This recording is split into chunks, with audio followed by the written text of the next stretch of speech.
হাই friends, আজি মানে আমি এই পাৰ মাংস খাম। এই পাৰ দুটা মাৰব আজি। আমি মাংস খাম আৰু আমাৰ শ্ৰী আছে পুৰা দাওখান লৈ মাৰবা উঠাইছে। এই পাৰ দুটা আমি খাম আজি। আৰু কেনেকৈ বনাওঁ আপোনালোকক দেখুৱাই থাকিম, ভিডিঅ'টো চাব শেষলৈ।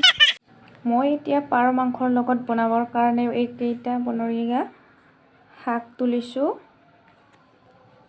এইটো হৈছে ডাঙৰ মানিমুনি, সকলোৱে চিনিয়ে পায়। এইটো হৈছে ভেদাইলতা, এইটো হৈছে মাইচুন্দৰী, আৰু এইটো হৈছে জাৰিৰ পাত, এইটো হৈছে ধুইনা, এইটো হৈছে সৰু মানিমুনি, আৰু এই দুডাল হৈছে ক'লা কচুৰ ঠাৰি। আৰু এইকেইটা চব মই বটি পাৰ মাংসত দিম।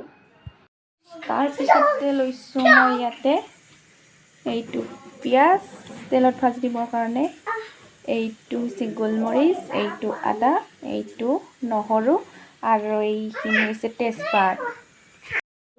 গৰম হৈছে, মই দিম ইয়াতে মিঠাতেল।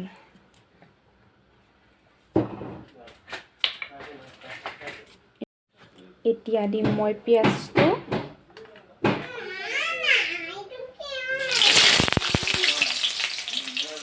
এতিয়া মই গৰম মছলা আৰু লং ইলাচিখিনি এনেকৈ ভিজাই থলোঁ, একদম লাষ্টত বটি দিম এইখিনি।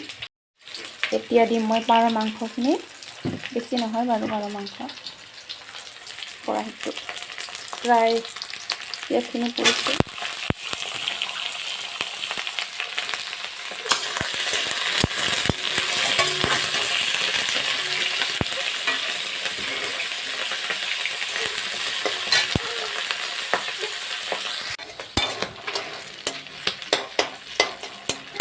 আৰু এতিয়া দিম মই বটি থৈছিলোঁ যে এই বনৰীয়া শাকখিনি, এনেকৈ দিলোঁ।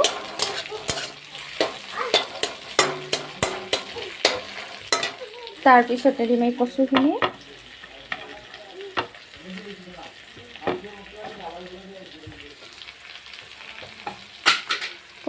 দিলোঁ এনেকৈ আৰু লাৰি দিলোঁ। এতিয়া দিম নহৰুখিনি। এতিয়া গেছটোৰ অলপ জুইখিনি বঢ়াই দিছোঁ আৰু এতিয়া ঢাকি দিম। এনেকৈ ঢাকি দিছোঁ। এতিয়া ঢাকনটো উলালোঁ।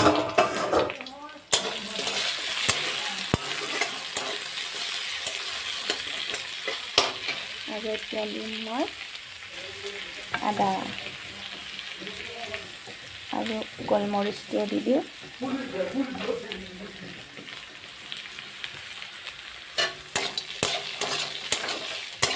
অলপ এতিয়া ঢাকনটো দিম আৰু এতিয়া দিম মই আলুখিনি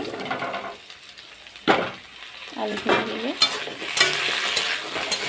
এতিয়া আমি ঢাকি দিলোঁ। এতিয়া দিম মই নিমখ, এইখিনি নিমখ দিম 1 চামুচ।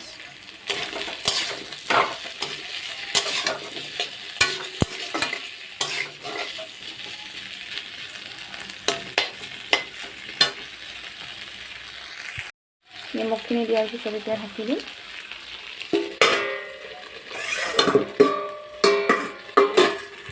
এতিয়া দিব ওলাইছোঁ মই জিৰা 1/2 চামুচ,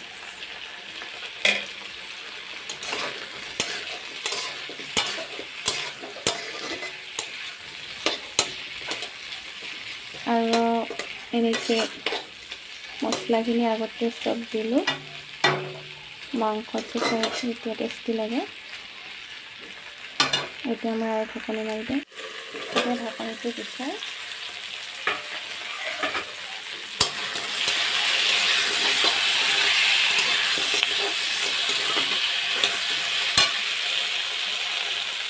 হালধি গুড়ি দিম আৰু এখনত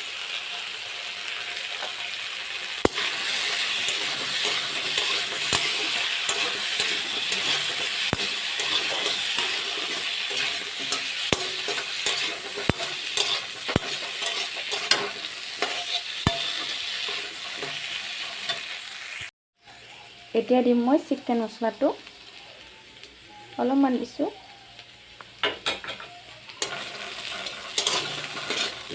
মাংসটোৰ কালাৰ কিন্তু বঢ়িয়া আহিছে।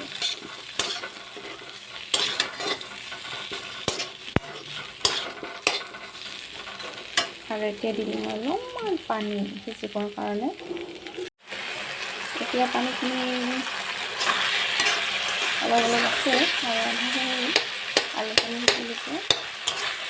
আলুখিনি সানি দিব লাগিব।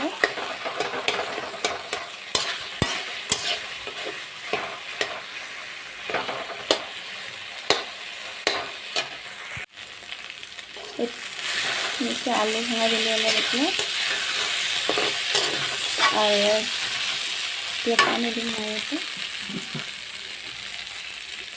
এক বাটি পানী দিম, গৰম পানী হৈ যাব এইখিনি পানী।